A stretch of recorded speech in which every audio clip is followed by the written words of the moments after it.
Hello అండి, అందరికీ నమస్కారం. Welcome back to Ankam weavers house. Ankam weavers house అంటేనే మనకు special concept and unique combinations ఇవన్నీ కూడా ఉంటాయని మీకు తెలుసు కదా. అందులో నుంచి మీ ముందుకు వచ్చిన శారీ అండి, మీరు ఒకసారి చూడొచ్చు. బార్డర్ అబ్జర్వ్ చేయండి, border special Kanchi border saris అండి, మీరు ఒకసారి చూడొచ్చు. విత్ రుద్రాక్ష మోటివ్స్ తోటి మనం రుద్రాక్ష మోటివ్ తీసుకొని కంచి బార్డర్ అనేది క్రియేట్ చేయడం జరిగిందండి, మీరు ఒకసారి చూడొచ్చు. అండ్ ఈ శారీకి డిజైనర్ స్పెషల్ పటోలా పళ్ళు ఉంటుందండి, ప్లెయిన్ బ్లౌజ్ ఉంటుంది. ఆల్ ఓవర్ శారీ కనుక మీరు ఒకసారి అబ్జర్వ్ చేస్తే స్పెషల్ ట్రెడిషనల్ నవరత్న పటోలా డిజైన్తో ఉంటుందండి, మీరు ఒకసారి చూడొచ్చు.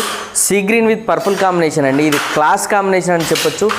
సీ గ్రీన్ వచ్చేసి పేస్టల్ థీమ్లో ఉంటుంది కాబట్టి మనకు థిక్ బార్డర్ అండి, డార్క్ బార్డర్ ఉంటుంది. పేస్టల్ థీమ్లో మనకు మిడిల్ ఆఫ్ ద పార్ట్ ఉంటుంది కాబట్టి ఈ శారీ యూనిక్ కలెక్షన్ అని చెప్పొచ్చు. ఇలాంటి స్పెషల్ డిజైనర్ శారీస్ కావాలంటే స్క్రీన్ మీద మెన్షన్ చేసిన మా అంకమ్ వీవర్స్ హౌస్ వాట్సాప్ నెంబర్కి మీరు మెసేజ్ చేయండి.